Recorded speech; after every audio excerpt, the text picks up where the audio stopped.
პოლიტიკური არასტაბილურობის ეკონომიკურად წყნარი იანვრისა და ნეგატიური მოლოდინების ფონზე გასულ თვეში საქართველოს ეკონომიკამ 11%-იანი ზრდა აჩვენა. Საქსტატის ინფორმაციით ზრდის ტემპი კომპანიების ბრუნვების გათვალისწინებით დაითვალეს. ორნიშნა ზრდაში უდიდესი წვლილი კი პროფესიულმა სამეცნიერო და ტექნიკურმა საქმიანობებმა, ასევე ტრანსპორტისა და ლოგისტიკის სფეროში აქტივობამ შეიტანა. ტრანსპორტის და დასაწყობების სექტორში ზრდა ძირითადად განპირობებულია საჰაერო, სატვირთო და სამგზავრო ტრანსპორტის, ასევე დასაწყობების და დამხმარე სატრანსპორტო საქმიანობის მომსახურების ზრდით. პროფესიული, სამეცნიერო და ტექნიკური საქმიანობის სექტორში ზრდას ძირითადად განაპირობებს სააღრიცხვო, საბუღალტრო და სააუდიტო საქმიანობების, საგადასახადო კონსულტირების, სარეკლამო სააგენტოების საქმიანობის, ასევე ბიზნესისა და მართვის საკითხებში საკონსულტაციო საქმიანობების მომსახურების მოცულობის ზრდა. რამ განაპირობა ორნიშნა ეკონომიკური ზრდა და იქონია თუ არა მაჩვენებლებზე რაიმე სახით გავლენა ქართული ოცნების დამფუძნებლის ბიძინა ივანიშვილის მიერ ოფშორული ზონებიდან აქტივების, მათ შორის ნახატებისა და ქანდაკებების შემოტანამ, რამაც იმპორტი იანვარში 9 მილიარდით გაზარდა. ამ კითხვით BMG-მ საქსტატს მიმართა. უწყებაში ამბობენ, რომ არა. დანახარჯების მიხედვით თლიანი შიდა პროდუქტის კუთხით ნახატებისა და ქანდაკებების ქვეყანაში შემოსვლა ერთი მხრივ აისახება იმპორტში, ხოლო მეორე მხრივ კაპიტალის ფორმირებაში. მაგალითისთვის, თუ ჩავთვლით, რომ იმპორტში და კაპიტალის ფორმირებაშიც ერთი ტრანზაქცია იმავე ღირებულებით აისახა, ამ შემთხვევაში ჰუშპ-ს ზრდაზე არსებითი გავლენა არ ექნება. წარმოების მიხედვით თლიანი შიდა პროდუქტის გაანგარიშებისას ჯამდება საანგარიშო პერიოდში სხვადასხვა საქმიანობის სფეროში შექმნილი დამატებული ღირებულება. მაგალითისთვის, ნახატებისა და ქანდაკებების შემოტანა და მისი რეალიზაცია აისახებოდა ვაჭრობის სფეროში. ასევე თუ შემოტანისას მოხდა ადგილობრივი გადამზიდავი კომპანიის მომსახურების გამოყენება, გაწეული მომსახურება აისახება ტრანსპორტის სფეროში. რაც შეეხება ეკონომიკური ზრდის ყოველთვიურ წინასწარ შეფასებას, მის მონაცემთა ერთ-ერთ ძირითად წყაროს წარმოადგენს დამატებული ღირებულების გადასახადის გადამხდელი საწარმოების ბრუნვები, რომელთა მონაცემებს საქსტატი რეგულარულად იღებს საქართველოს ფინანსთა სამინისტროსგან. შესაბამისად, ყოველთვიურ ეკონომიკურ ზრდაზე ნახატების იმპორტს გავლენა არ მოხდენია. ის რამაც ეკონომიკა იანვარში 11%-ით გაზარდა, საქსტატის ინფორმაციით DGG-ს გადამხდელი კომპანიების ბრუნვაა. ეს მაჩვენებელი თავის მხრივ წლიურად თითქმის 15%-ით გაიზარდა და 12 მილიონი ლარი შეადგინა. გოგი და თოდრაძის გუნდში აღნიშნავენ, რომ თლიანი შიდა პროდუქტის ზრდაზე მთავარი გავლენა პროფესიულ, სამეცნიერო და ტექნიკურ საქმიანობებს ჰქონდა, თუმცა როგორი იყო ამ სექტორის ბრუნვა იანვარში, წინასწარ მაჩვენებლებში ასახული არ არის. პოლიტიკოსების ნაწილს რიცხვები აეჭვებს, მიიჩნევენ, რომ სახეზეა მანიპულაცია. საქსტატი ყოველთვის უსწრებდა მთავრობის დავალებას, ამახინჯებდა მუდამ სტატისტიკას ეხმარებოდა მთავრობას მშილ პროცესებთან მაჩვენებლის დაშა. მთელი ეს ქონება მილიარდ ლარზე და უფრო მეტი, რაც მას აქ საქართველოში ჰქონდა, შუშის სასახლე, გალერი, სავაჭრო ცენტრები, მიწები, სამშენებლო ობიექტები, კომპანიები, ასევე პარაგრაფი 1 და მეორე აგერ თბილისის მთავრო მოანგრია და იქ რო აშენებს, ეს ყველაფერი გაფორმებული იყო ოფშორი კომპანიაზე. ივანიშვილმა იანვარში გადმოიტანა 12 ოფშორი კომპანია ქაღალდზე. ქაღალდზე გადმოფორმებით და აქ შექმნილი მისი მეუღლისა და შვილის სახელზე შექმნილი კომპანიის ბალანსზე შემოვიდა დიდძალი კაპიტალი. ოფშორიდან ფიქტიურად, ასე ვთქვათ, ამ ოპერაციებით უცბად გაიზარდა კაპიტალში ჩადებული ფული, რომელიც მშპ-ს ზრდის. რამ გაზარდა ეკონომიკა 11%-ით, კითხვაზე მყარი არგუმენტები არ აქვთ ეკონომისტებსაც. ფიქრობენ, რომ რიცხვი ქვეყანაში არსებულ რეალობას არ პასუხობს. მათი ნაწილი მიიჩნევს, რომ თუ ასე გაგრძელდა, საქსტატის დამოუკიდებლობის მიმართ კითხვები გაჩნდება. მეტ მონაცემებს დაველოდოთ და უფრო დეტალურ ანალიზს დაველოდოთ იმისას, თუ რა მოხდა, იმიტომ რომ ამ წუთისათვის ეს გამოქვეყნებული მონაცემები ნამდვილად არ ჯდება იმ რეალურ სურათში, რასაც ჩვენ ცალკეული სექტორების მიხედვით რასაც ვაკვირდით. თუ ჩვენ შევხედავთ, რომ საქსტატის მიერ გამოქვეყნებული მონაცემები ძალიან ცდება რეალობას და ეს ცხადი ხდება, ხომ თანდათანობით ეს გამოჩნდება რეალობა როგორი არის და საქსტატი რას აქვეყნებს. იანვარში დაფიქსირებული 11%-იანი ეკონომიკური ზრდა იმ ინერციითაა გამოწვეული, რაც გასულ პერიოდში გვქონდა. ასე აფასებს ეკონომისტების ნაწილი ეკონომიკური ზრდის მაჩვენებელს. STEM Scale-ის მთავარი აღმასრულებელი ოფიცერი მიხეილ კუკავა აღნიშნავს, რომ გასულ წლებში ერჯერადი ფაქტორებით, მათ შორის რუსეთ-უკრაინის ომით გამოწვეული ეკონომიკური აქტივობა კვლავ ნარჩუნდება. მისი შეფასებით, პოლიტიკური არასტაბილურობის ფონზე მიმდინარე წელს ეკონომიკურ ზრდასთან დაკავშირებით პროგნოზები ბუნდოვანია. ჩვენ ქონდა სერიოზული ერთჯერადი ფაქტორები, რამაც განაპირობა წინა წლებში ეკონომიკური ზრდა, მაგრამ ჩვენ შევხედოთ ამ ეკონომიკურ ზრდას ფართო კონტექსტში. 2024 წელს 2023-თან შედარებით 59% შემცირდა პირდაპირ უცხოური ინვესტიციები. გვაქვს ასევე სერიოზული სიგნალები დასაფიქრებლად. ეს არის მათ შორის DGG-ს შემოსავლების კლება, რაც მე არ მახსოვს, 1%-ით კლება წელს იანვარში შარშანდელ იანვართან შედარებით და ასევე არ მახსოვს ის, რომ მხოლოდ 4%-ით გაზრდილი იყოს მთლიანად საგადასახადო შემოსავლებით. როგორი იქნება რეალურად ეკონომიკური აქტივობა პოზიტიური პირველი თვის შემდეგ უახლოეს პერიოდში გამოჩნდება. საბაზისო სცენარებით ქვეყნის ეკონომიკის ზრდა წელს 5-დან 6%-ის ფარგლებში იქნება. ქართული ოცნება პოზიტიურად არის განწყობილი. ფიქრობენ, რომ წელსაც ეკონომიკა ყველა პროგნოზირებულ მაჩვენებელზე მაღალი იქნება. წლის დასაწყისში ეკონომიკური ზრდის მაჩვენებლების გავლენით გალტენ თაგარტი წლის საპროგნოზო მაჩვენებლებს გადახედავს. საინვესტიციო ბანკის თვის მიმოხილვის მიხედვით იანვრის ძლიერი ზრდის გათვალისწინებით გალტენ თაგარტი განიხილავს 2025 წლის საბაზო ზრდის 5%-იანი პროგნოზის ზრდის მიმართულებით გადახედვას მას შემდეგ, რაც თებერვლის წინასწარი მონაცემებით ცნობილი გახდება. საქართველოს ეკონომიკური ზრდა დაჩქარდა 2025 წლის იანვარში წლიურად 11.1%-ით გაიზარდა წინა თვეში 6.7%-იანი წლიური ზრდის შემდეგ, აღნიშნულია მიმოხილვაში. 2025 წლის ეკონომიკური ზრდის პროგნოზი 6%-მდე გაზარდა EBRD-მა, რაც სექტემბერში გამოქვეყნებულ პროგნოზთან შედარებით 1.4%-იანი პუნქტით მეტია. 2026 წლისთვის კი ევროპის რეკონსტრუქციისა და განვითარების ბანკი საქართველოში 5%-იან ზრდას ელის. როგორც საფინანსო ორგანიზაციის ახალ ანგარიშია ნათქვამი, მიუხედავად ომთან დაკავშირებული ფინანსური ნაკადებისა და რუსული მიგრაციის შესუსტებისა, შიდა მოხმარება კვლავ ძლიერად შენარჩუნდა, რასაც საკრედიტო აქტივობა და ხელფასების მატება უწყობდა ხელს. EBRD აღნიშნავს, რომ 2025-2026 წლებში საქართველოში ეკონომიკური ზრდის ტემპის შენელებაზე გავლენას მოახდენს პოლიტიკური გაურკვევლობა, საგარეო ბალანსების შესუსტება და საკრედიტო ზრდის შენელება. ასევე კერძო სექტორის ზრდაში აფერხებს უცხოური ინვესტიციების შემცირება და ტურიზმის შემოსავლების კლება. იანვარში TBC-ის არხებით ჯამური უნაღდო დანახარჯები წლიურად 20%-ით გაიზარდა, ხოლო უნაღდო ტრანზაქციების რაოდენობის წლიური ზრდის ტემპმა 12% შეადგინა. TBC კაპიტალის მიერ მომზადებულ მომხმარებლის დანახარჯების დინამიკის მიმოხილვაში აღნიშნულია, რომ იანვარში საქართველოს ბაზარზე მომხმარებლებმა გასულ წელთან შედარებით ხარჯვა გაზარდეს, იმავე შეიძლება ითქვას გადახდის რაოდენობაზეც. იანვარში TBC ბანკის არხებით ჯამურ უნაღდო დანახარჯებში რეზიდენტების წილის 86%-ია, ხოლო არარეზიდენტების წილი 14%. TBC კაპიტალის მიმოხილვის თანახმად უნაღდო დანახარჯების უდიდესი წილი სურსათზე იხარჯება. 2025 წლის იანვარში TBC-ის არხებით რესტორნებზე დახარჯულმა წილმა თლიან უნაღდო დანახარჯებში 14% შეადგინა, ხოლო სურსათზე დანახარჯების წილი, რომელიც წარმოადგენს ყველაზე დიდი წილის მქონე კატეგორიას ჯამურ უნაღდო დანახარჯებში, TBC ბანკის არხებით 28%-ზე შენარჩუნდა. ამავე პერიოდში სურსათზე უნაღდო დანახარჯები TBC ბანკის არხებით წლიურად 25%-ით გაიზარდა, ხოლო საშუალო ტრანზაქციის ზომა 17 ლარი შეადგინა. 2025 წლის პირველ თვეში სურსათსა და უალკოჰოლურ სასმელებზე ინფლაცია 3% იყო, წერია TBC კაპიტალის მიმოხილვაში. გარდა ამისა, საინტერესოა ისიც, რომ უნაღდო დანახარჯების დინამიკა საწვავზე კვლავ მზარდია და იანვარში TBC-ის არხებით წლიურად 14%-ით გაიზარდა, ხოლო საშუალო დანახარჯმა ერთ ტრანზაქციაზე 51 ლარი შეადგინა. ამავე პერიოდში TBC-ის არხებით მანქანის შეკეთებასთან დაკავშირებული უნაღდო დანახარჯები წლიურად 7%-ით გაიზარდა, ხოლო საშუალო დანახარჯმა ერთ ტრანზაქციაზე 51 ლარი შეადგინა. გარდა ამისა, უნაღდო დანახარჯები TBC-ის არხებით იანვარში ფარმაციაზე წლიურად 28%-ით გაიზარდა, ელექტრონიკაზე 13%-ით გაიზარდა, ავეჯსა და მოწყობილობებზე 12%-ით, ხოლო სამშენებლო მასალებზე 37%-ით. უცხოელების დეპოზიტებმა ქართულ ბანკებში 9 მილიარდ 100 მილიონ ლარს მიაღწია, რაც წინა თვესთან შედარებით 110 მილიონი ლარით მეტია. არარეზიდენტი ფიზიკური პირების დეპოზიტების მოცულობა ბოლო 1 წლის განმავლობაში მილიარდ 500 მილიონი ლარით, ხოლო ბოლო 2 წელში 2 მილიარდ 400 მილიონი ლარით გაიზარდა. მატების მთავარი მიზეზი რუსეთის ფედერაციიდან ემიგრირებული პირების საბანკო გადმორიცხვებია. ფიზიკური პირები ქართულ ბანკებში სულ 29 მილიარდ ლარს ინახავენ, შესაბამისად მათ შორის არარეზიდენტთა დეპოზიტები 29% შეადგენს. არარეზიდენტი პირების დეპოზიტების 83% უცხოურ ვალუტაშია განთავსებული. ეროვნული ბანკის უკანასკნელი წლიური ანგარიშის თანახმად რუსეთის ფედერაციის მოქალაქეებზე არარეზიდენტთა დეპოზიტების 37% მოდიოდა. მეორე ადგილზეა ისრაელი 8%-ით, უკრაინა 7%-ით.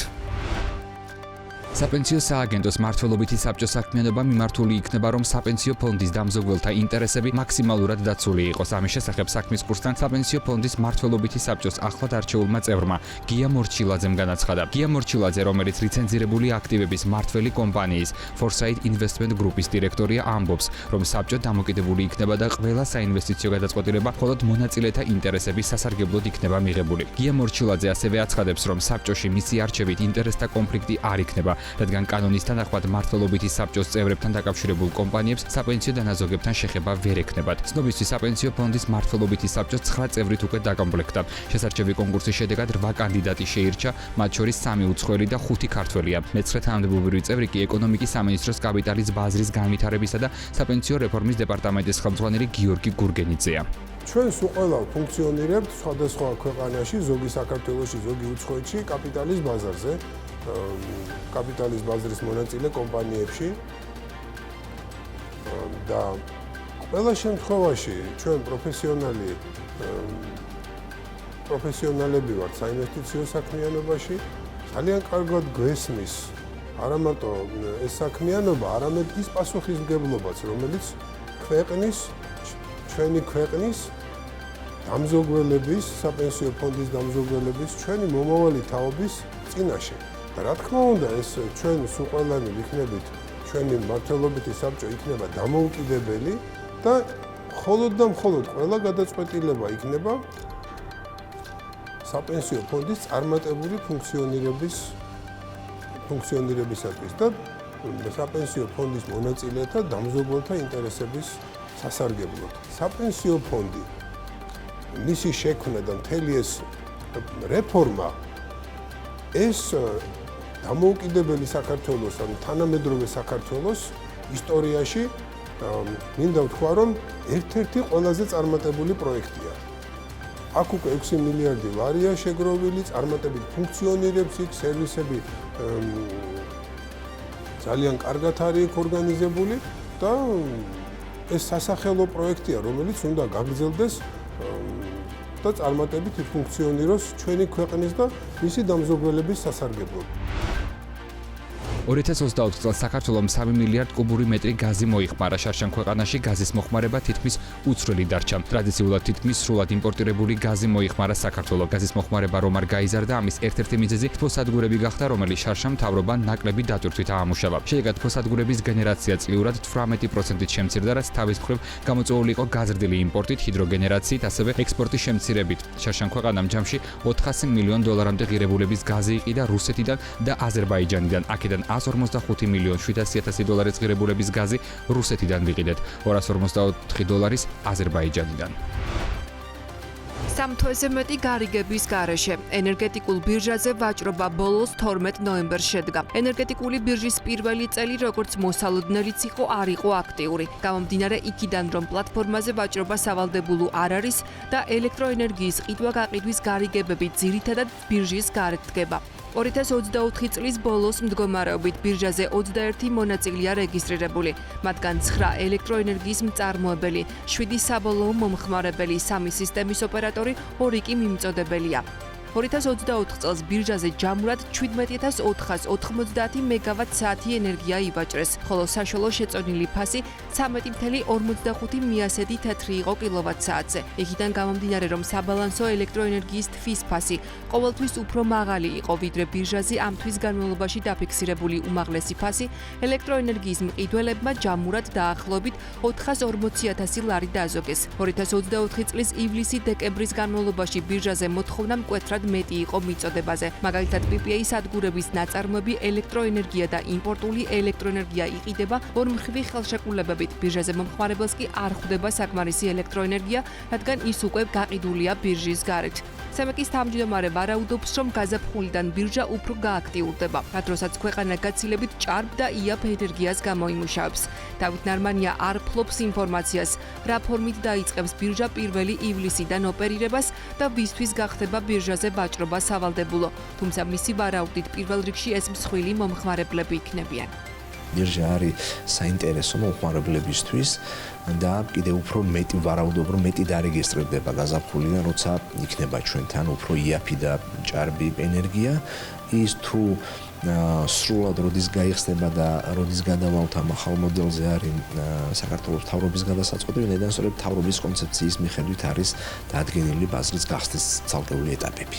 თუ ელექტროენერგიის ყიდვა-გაყიდვისთვის არსებული სხვა პლატფორმები არ გაუქმდება, Trading Solutions მმართველი პარტნიორი თვლის, რომ ენერგეტიკულ ბირჟას ოპერირება ძალიან გაუჭირდება. გარდა ამისა, მერაბ ლომინაძე ამბობს, რომ რისკები, რომელიც რეგიონში მიმდინარე ომს, რეცესიას და ევროპაში გარკვეულ ეკონომიკურ დაღმასვლას უკავშირდება, არ გამქრალა. ამიტომ ხელისუფლების გადასაწყვეტია აღნიშნული რისკების გათვალისწინებით გახსნის თუ არა 1 ივლისიდან ბირჟას სავალდებულო წესით. თუ არ მოხდება სხვა პლატფორმების გაუქმება, იქნება ეს ეშკო თუ რომელიმე სხვა პირდაპირ ხელშეკრულების წესები ეშკოს გავივით, ხო? ამ შემთხვევაში ძალიან გაუჭირდება ბირჟას კონკურენცია დღეს არსებულ პლატფორმებთან, იმიტომ რომ ბირჟაზე ნაყიდი და გაყიდული ელექტროენერგიის ღირებულება ფასის არა თვითღირებულების თვალსაზრისით უფრო ძვირია. შესაბამისად, ბიზნესს არანაირი мотиваცია არ ექნება, რომ ბირჟაზე ივაჭროს. რამოდენიმეჯერ გადადებული ბირჟის ასე ვთქვათ, გადადების წინაპირობა გახდათ ის ფაქტორები, რომელიც იყო ირგვლივ რეგიონში, ქვეყანაში და ამავდროულად. და ეს ფაქტორები არსად არ გამქრალა. ახლა უკვე ხელისუფლების და შესაბამისი ორგანოების გადასაწყვეტია, სურთ თუ არა მათ ეს რისკები აიღონ თავის თავზე და გაუშვან ბირჟა როგორც ასე ვთქვათ, ახალი პლატფორმა ელექტროენერგიის ვაჭრობის თვალსაზრისით. Galten Tagartis კვლევების სექტორის უფროსი ენერგეტიკული ბირჟის გარკვეული მოდიფიკაციებით გახსნის მომხრია. მისი თქმით, პლატფორმაზე ელექტროენერგიის ყიდვა-გაყიდვა ალბათ გარკვეული პირებისთვის სავალდებულო იქნება, თუმცა მათ რახის პოლიტიკაზე მეტად ის სტიმულების მომხრია. მარიამ ჩახვაშვილი თვლის, რომ უნდა გააქტიურდეს უბალანსობაზე პასუხისმგებლობა და პლატფორმა საათობრივ ანგარიშწორებაზე გადავიდეს. თუ არ გადავედით რაღაცნაირად საათობრივ ანგარიშწორებაზე, აქტიური ვაჭრობა არ იქნება.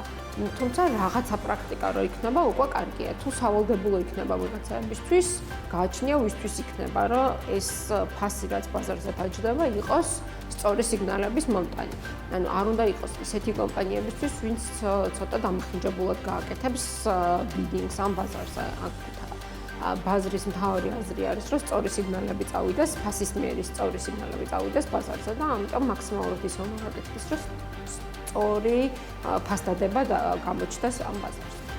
ევროპის ენერგეტიკული გაერთიანების საქართველოს წარმომადგენლობის ხელმძღვანელმა ერთი თვის წინ ჩვენს ეთერში განაცხადა, რომ მუშაობა ეკონომიკის სამინისტროსთან ოპტიმალური მოდელის შემუშავებაზე მიმდინარეობს. მათი სურვილია ვადამ არ გადაიწიოს და 1 ივლისს გაიხსნას საბალანსო ბაზარი, თუმცა შესაძლებელია, რომ ბაზარზე მონაწილეობის პრინციპი გადაიხედოს.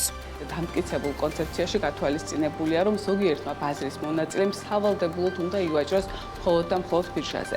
მაგალითად, ეს ნაწილი შეიძლება გადაიხედოს და გარკვეულ პირებს აღარ გააჩნდეთ ესეთი სავალდებულო ტიპის მონაწილეობა. ასევე არსებობს გარკვეული სხვადასხვა მნიშვნელოვანი საკითხები, რასთან მიმართებითაც შესაძლებელია, რომ სხვადასხვა პირებს ჰქონდეთ მოსაზრება, რომ ეს არ არის საუკეთესო მოდელი საქართველოსთვის და ის სწორედ ამ მიმართულებით მუშაობთ, რომ ყველაზე კარგი და ოპტიმალური მოდელი შევიმუშაოთ. საბოლოოდ რა მოდელით გააგრძელებს 1 ივლისიდან ენერგეტიკული ბირჟა მუშაობას, მთავრობას გადაწყვეტილება ჯერ ამაზე მიღებული არ აქვს. სტიქიდან ერთი კვირის თავზე სამაშველო ოპერაციებში ვერტმფრენი ჩაერთო. მთავრობის ადმინისტრაციის ინფორმაციით პრიორიტეტი ელექტროენერგიის აღდგენაა და სამუშაოები ამ მიმართულებით გრძელდება. ლევან ჟორჟოლიანის ინფორმაციით, შინაგან საქმეთა სამინისტრო შესაბამისი სპეციალური დანაყოფი ვერტმფრენის მეშვეობით აღმოუჩენს დახმარებას ადამიანებს, რომელთა სოფლებში მისვლაც ჯერ ისევ რთულია. დასავლეთ საქართველოში მოსული დიდთოვლობის გამო იმერეთში გარესამყაროს სოფლების ნაწილი ისევ მოწყვეტილია. აღსანიშნავია, რომ იმერეთში სოფელ ხიდარში ამ დროისთვის დაკარგულ მწყემსებს კვლავ ეძებენ. არსებული ინფორმაციით ორი მათგანის კოორდინატები სამაშველო ოპერაციის საფუძველზე უკვე დადგინდა. ამჟამად მიმდინარეობს ერთი მათგანის ადგილსამყოფელის დადგენა. პროცესში სოფლის საინიციატივო ჯგუფიც მონაწილეობს. აწარმოეს საქართველოში არაბული კომპანია Eagle Hills-ის პროექტების ხელშეწყობაში 700,000 ლარს დახარჯავს. აწარმოეს საქართველოში გამარტივებული შესყიდვის განხორციელების მიზნით შესყიდვების სააგენტოს მიმართავს. საუბარია არაბთა გაერთიანებული საამიროოს დეველოპერული კომპანიის Eagle Hills-თან თანამშრომლობის ფარგლებში, კრძალიცის პარკისა და გონიოს მიმდებარე ტერიტორიის განვითარების შესახებ საინვესტიციო პროექტების ხელშეწყობაზე. აღნიშნული შესყიდვის ფარგლებში მოხდება საექსპერტო მომსახურებების, პროექტის მართვასთან დაკავშირებული საკონსულტაციო მომსახურებების და იურიდიული მომსახურების შესყიდვა. შესყიდვის დასაბუთებაში ნათქვამია, რომ ამ გზით ქვეყანაში ხელი შეეწყობა რამდენიმე მილიარდი დოლარის საინვესტიციო პროექტის განხორციელებას. 2024 წელს ადგილობრივი ვიზიტების რაოდენობა 2.5%-ით გაიზარდა. საქსტატის ინფორმაციით 2024-ში საქართველოში ადგილობრივი ვიზიტორების საშუალო თვიური რაოდენობა თითქმის 1.400.000 იყო. ვიზიტების საშუალო თვიურმა რაოდენობამ 1.600.000 შეადგინა. ვიზიტორების რაოდენობა წლიურად 6%-ით გაიზარდა, ხოლო ვიზიტების რიცხვი 2.5%-ით. ტურისტული ტიპის ვიზიტების საშუალო თვიური რაოდენობა 795.800 იყო, რაც 6%-ით მეტია 2023 წლის მაჩვენებელზე. შარშან ვიზიტების უმრავლესობა მეგობრების ნათესავების მონახულების მიზნით განხორციელდა.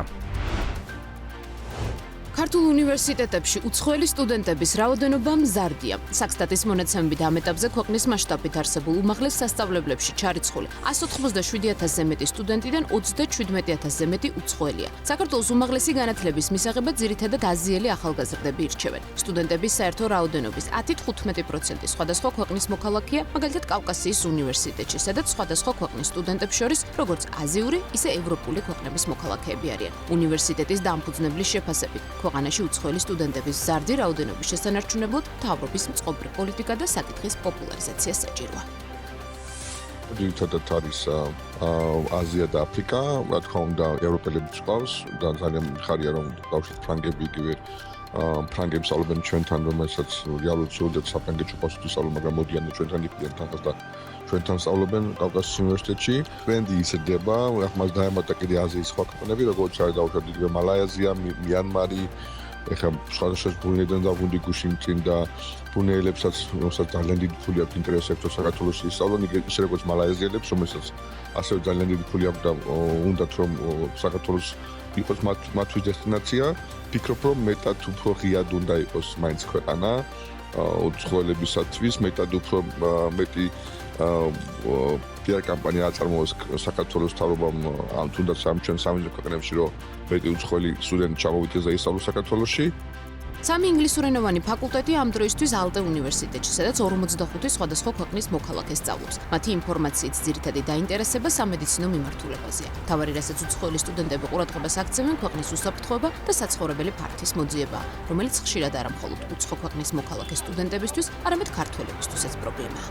დიდი რაოდენობა სტუდენტების მოდის ინდოეთიდან, არაბული ქვეყნებიდან, ლიბანი მათ შორის მაგალითად ძალიან პოპულარულია, ყავს სტუდენტები ბრიტანეთიდან, აფრიკის სხვადასხვა ქვეყნებიდან და ეს პოპულაცია და ასე ვთქვათ სეგმენტაცია უფრო და უფრო იზრდება. ძალიან მნიშვნელოვანია მათთვის ზოგადად ცხოვრების პირობები.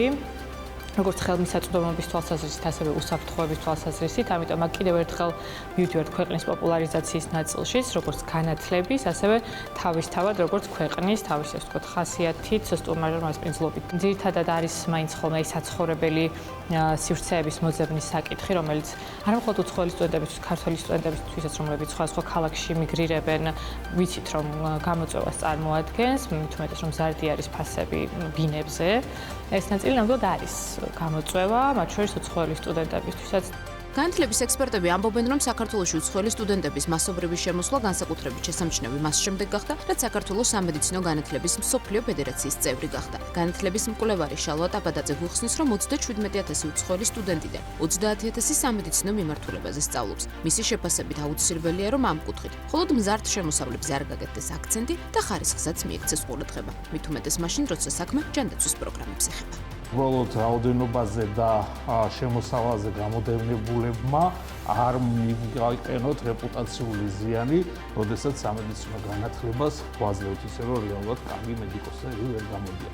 იმიტომ რომ ამ რაოდენობის უმაღლესი სასწავლებლებისა და საერთაშორისო სტუდენტების მართვა არის რთული, შესაბამისად გარკვეული ხარისხის განვითარების და ხარისხის უზრუნველყოფის მექანიზმები და ეს არის დღის წესრიგში უნდა ამუშავებდეს, მათ შორის მაგალითად სამედიცინო პროფილის მქონე უმაღლესი განათლების დაწესებულებებს უნდა ჰქონდეთ თავისი საავადმყოფო დასაშენებლობა, თუმცა იგივე ადამიანური რესურსის თვალსაზრისით საქართველოს არ აქვს ის რესურსი, რომ ამ რაოდენობას გაუმკლავდეს, შესაბამისად უფრო ფრთხილად მოვიდეთ ამ საკითხს. მიუხედავად იმისა, რომ როგორც აღნიშნეთ, მნიშვნელოვანია ის შემოსავლები და ინტერნაციონალიზაციის ის ხარისხი სამედიცინო განათლებას აქვს.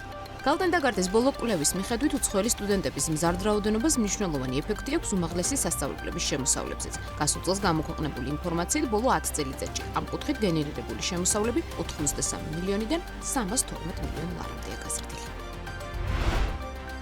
პარლამენტი განიხილავს კანონპროექტს, რომლის მიხედვითაც საჯარო გადაწყვეტილებების მიღების პროცესში არასამთავრობო ორგანიზაციების მონაწილეობა სავალდებულო აღარ იქნება. საქართველოს პარლამენტის რეგლამენტში დაგეგმილი ცვლილების მიხედვით საუბარია ისეთი გადაწყვეტილებების მიღების პროცესზე, როგორიცაა ცესკოს წევრების, საპროკურორო საბჭოს წევრების, იუსტიციის უმაღლესი საბჭოს წევრების, საზმაო-სამეურვეო საბჭოს წევრების, მომხმარებელთა ინტერესების საზოგადოებრივი დამცველი, საერთო სასამართლოების მოსამართლეთა სადისციპლინო კოლეგიის წევრების არჩევაზე. როგორც კანონპროექტის განმარტებით ბარათში წერია, ბოლოდროინდელმა ვითარებამ, მათ შორის USAID-ის გარშემო მსოფლიო მასშტაბით განვითარებულმა მოვლენებმა გამოავლინა, რომ არასამთავრობო ორგანიზაციათა მონაწილეობა საჯარო გადაწყვეტილებების მიღების პროცესში აფერხებს სახელმწიფო მმართველობის ეფექტიან განხორციელებას. კანონპროექტის ავტორების თქმით, არასამთავრობო ორგანიზაციების დიდი ნაწილი უცხოეთიდან ფინანსდება.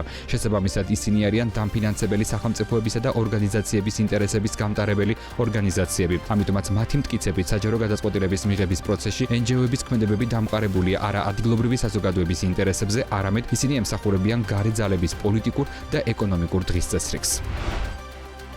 2024 წელს პოლონეთში ქართული ღვინის ექსპორტი 12%-ით გაიზარდა. ღვინის ეროვნულ სააგენტოში აცხადებენ, რომ პოლონეთი ქართული ღვინის ერთ-ერთი სტრატეგიული ბაზარია, რომელმაც ქართული ღვინის ექსპორტიორი ქვეყნების ხუთეულში სტაბილურად დაემკვიდრა ადგილი. სააგენტოს ინფორმაციით, პოლონეთში მარკეტინგულ კამპანიას People PR-ი წარუძღვება. მარკეტინგული კომპანიასთან თანამშრომლობის მიზანი კი პოლონეთის ბაზარზე ქართული ღვინის ნობადობისა და საექსპორტო პოტენციალის მაქსიმალური გაზრდის ხელშეწყობაა. 2024 წელს პოლონეთში ქართული ღვინის ექსპორტმა 6,700,000 ლიტრი შეადგინა. საექსპორტო 76 ქვეყნის სიაში პოლონეთმა გასულ წელს მეორე ადგილი დაიკავა რუსეთის შემდეგ.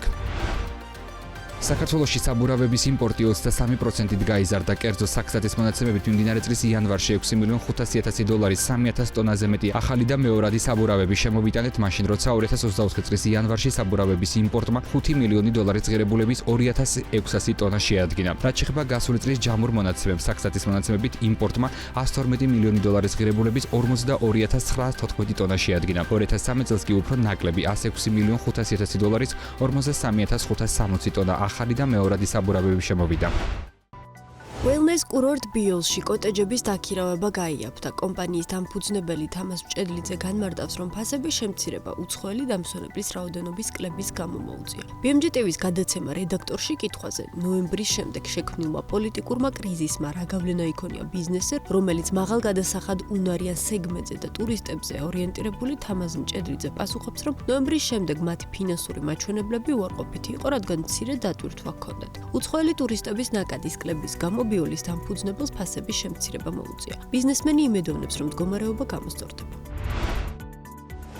საქართველოს სწრაფი კვების რესტორანი წიწილა, რომელიც მომხმარებელს ექსკლუზიურად ქათმისგან დამზადებულ მრავალფეროვან არჩევანს თავაზობს, სწრაფად ვითარდება. როგორც კომპანიის დამფუძნებლები საქმენდილაში ამბობენ, დღეში წიწილა საშუალოდ 300 სენდვიჩ ყიდის, რამაც მარია მარხულია და რადიც ვერავაშ დააგონა საკუთარი პურის საწარმო შეექმნათ. დღეს წიწილას პურის საწარმოში ცხება როგორც ექსკლუზიურად წიწილა სენდვიჩებისთვის განკუთვნილი ჩაბატა, ასევე ბურგერის პური, ჰოთ-დოგის ფუნთუშა და ბაკეტი. როგორც წიწილაში ამბობენ, საწარმო 2 თვის წინ ამოქმედა და დღეს ქათმის რესტორნის გარდა სამი ობიექტის 5 ფილიალს ემსახურება, რასაც დამფუძნებლები პურის ხარისხს მიაწერენ. როგორც წიწილას დამფუძნებლები ამბობენ, წიწილას მოთხოვნამ ყოველგვარ მოლოდინს გადააჭარბა და დღეს რესტორნის ერთ ფილიალში საშუალოდ 300 სენდვიჩი იყიდება. როგორც წიწილაში განმარტავენ, სწრაფი კვების ქართული რესტორანი სწრაფად იზრდება. დღეს ქათმის რესტორანში შეხვდებით როგორც კარგად ნაცნობ უცხოურ სენდვიჩებს, ასევე ტრადიციულად ქართულ გემოებს, მათ შორის სენდვიჩს ჯონჯოლით და შქმერულად.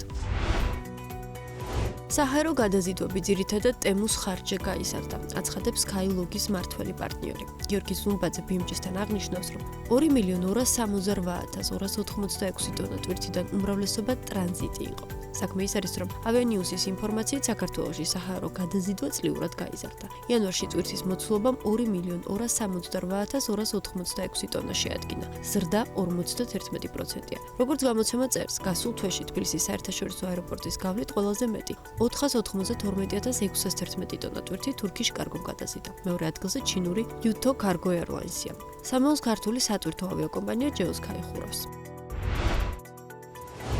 არ ვიცი წელს რესტორანს გავხსნით თუ არა, ამის შესახებ თერჯოლაში მდებარე რესტორანი რძლების თანადამფუძნებელმა ქეთო ფუტურიძემ BMG TV-ს გადაცემაში ქალების ნარატივში ისაუბრა. მისივე თქმით, წელს რესტორნისთვის დამტკიცებული ევროკავშირის გრანტები გააუქმდათ, რაც საქართველოს მმართველი პარტიის მიერ მიღებულმა კანონმდებლობამ განაპირობა. მისი შეფასებით აღნიშნული ფაქტი იმიტომ კი არ ხდება, რომ საქართველოშია დიდ თულობა, არამედ იმიტომ, რომ საქართველოში პოლიტიკური კრიზისია. ცნობისთვის რესტორანი რძლები თერჯოლაში 2023 წლის ივლისის თვეში გაიხსნა. რესტორანი სეზონურია და მომხმარებელს გაზაფხული შემოდგომის ინტერვალში ემსახურება. ბიზნესში მოლოდინები ცალსახად გაუარესებულია. ასე უპასუხა მცირე და საშუალო მეწარმეობის განვითარების ასოციაციის დამფუძნებელმა გიგა ფაიკიძემ. BMGTV-ს გადაცემა წერტილში წამყვანის კითხვას, რომელიც პოლიტიკური კრიზისის ბიზნესზე გავლენას ეხებოდა. გიგა ფაიკიძე ამბობს, რომ ნეგატიური შედეგების თვალსაზრისით ქვეყანაში შექმნილი პროცესები ტურიზმის სექტორზე უკვე აისახა. ტურიზმის ინდუსტრიის მთავარი გამოწვევა ტურისტის ნაკლებობა. ამბობს ის სმედას მაგალითზე, რომელიც მთელი საქართველოს მასშტაბით 600-მდე მცირე და საშუალო ბიზნესს აერთიანებს. სმედას დამფუძნებლის ინფორმაციით, ტურიზმის ინდუსტრიის წარმომადგენლები სესხების გადახდის გრაფიკის კორექტირების თხოვნით ბანკებს უკვე მიმართავენ.